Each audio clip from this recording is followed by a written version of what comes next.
Hello everyone, and welcome back to John and Mandy Go RVing.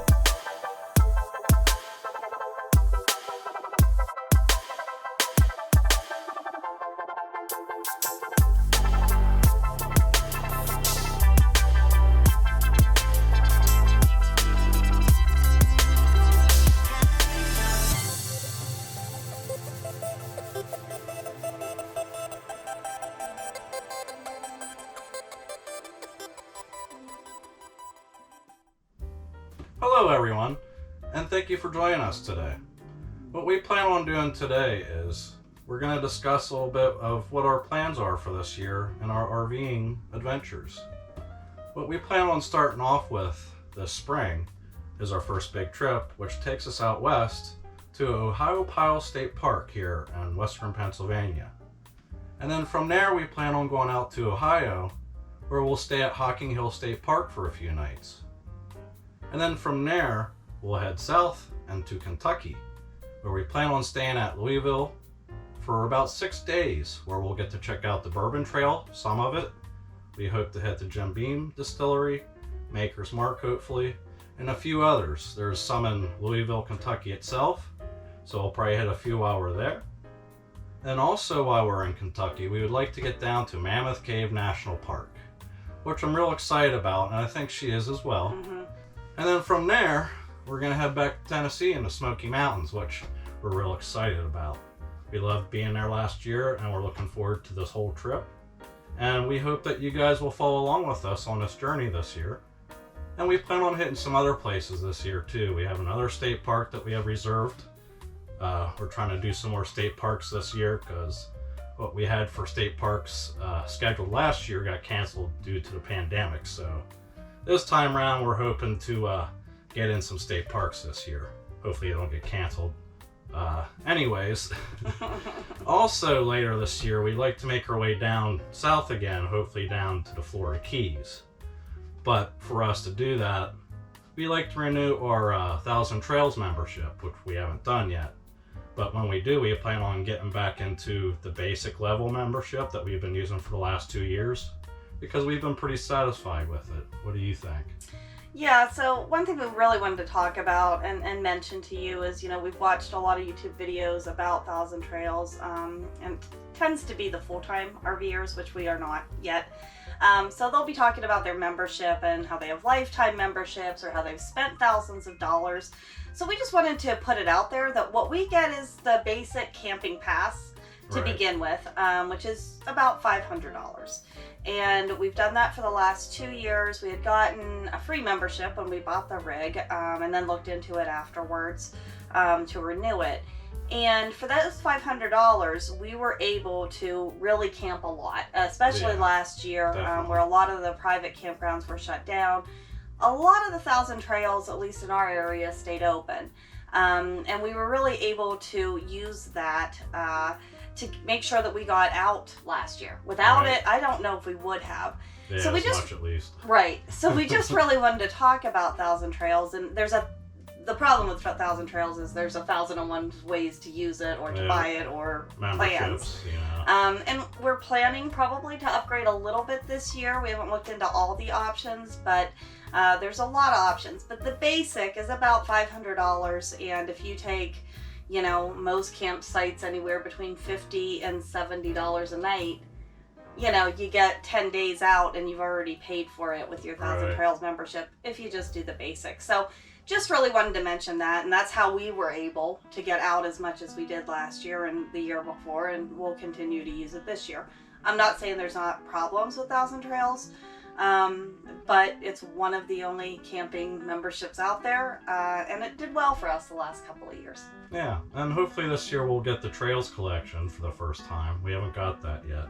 But with that, that'll allow us to possibly get down to Key West this year, down in the Florida Keys. So we're looking to do that later in the year, though.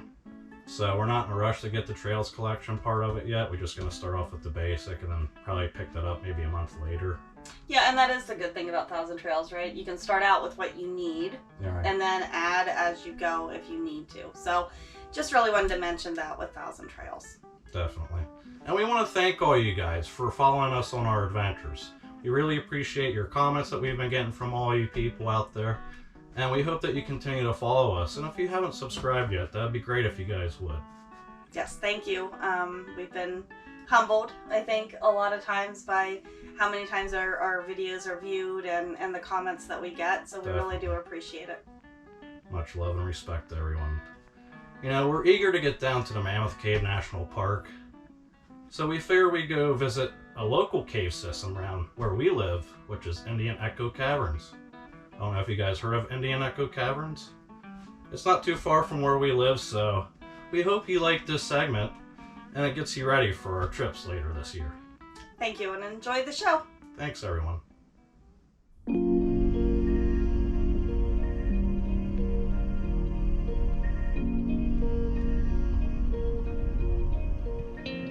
Before you even get inside of the caverns, there's plenty of things to do.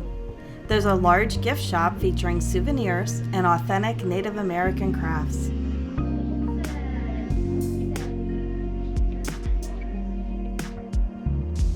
Outside are the restrooms. There were also 2 beautiful peacocks and a free petting zoo with alpacas and goats.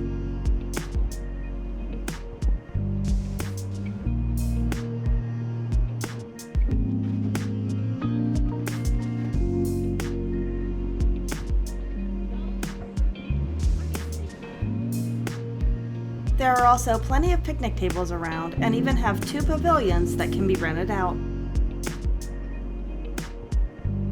While waiting for your tour, the kids can play on the playground or mine for gems.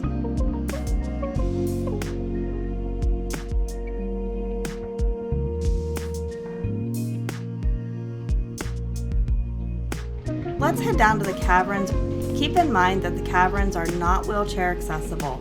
We're taking the tour, which is about 45 minutes long, and we're told the cavern is 52 degrees all year round.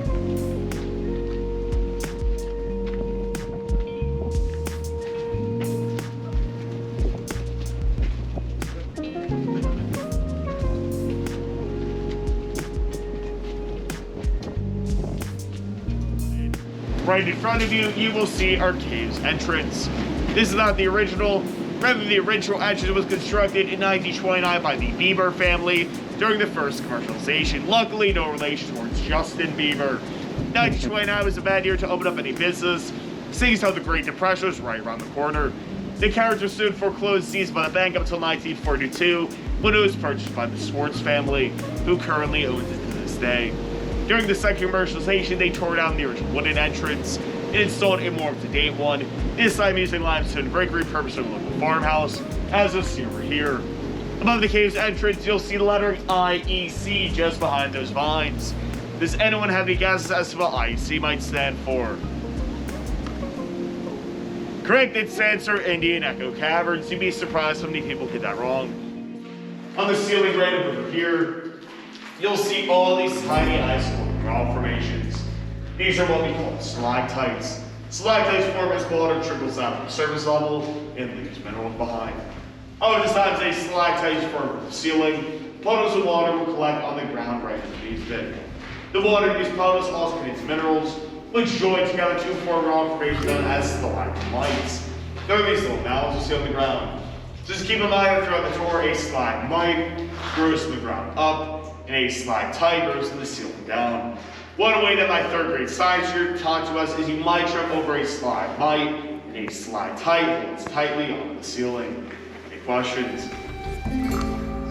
You'll see all these very tiny sparkle little reflective pieces. These are what we call calcite crystals. Despite being crystals, they're quite worthless, but I think they look rather pretty. You also notice these two larger, more well-developed stalagmites. The reason these ones are so much larger than the ones I put earlier is because these ones are an estimated 50,000 years older, giving them a far longer development period. You guys are going to follow me, do watch your head.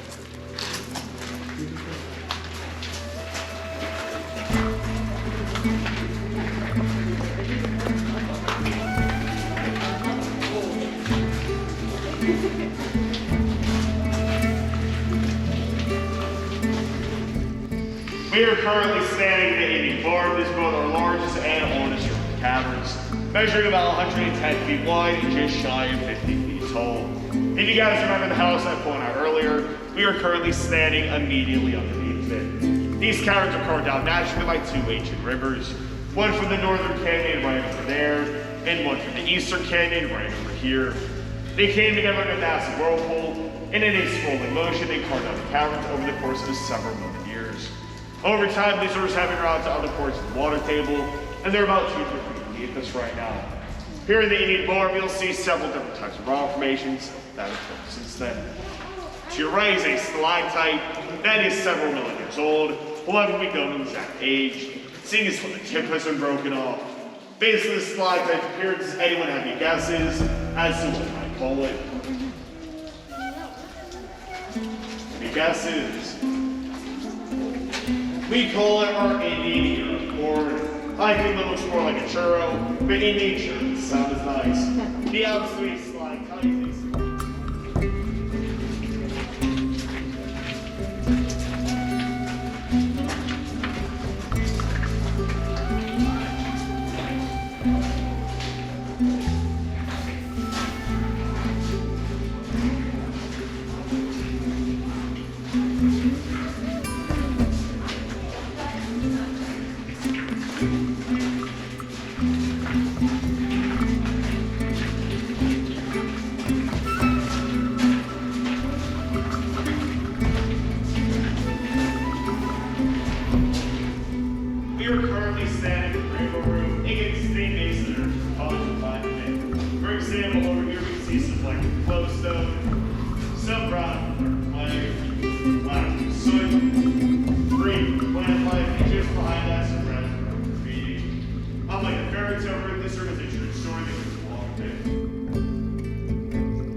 better experience as an adult than when I was here as a kid.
Thanks everyone for joining us today, and if you found any of this information useful, please give us a like and feel free to subscribe.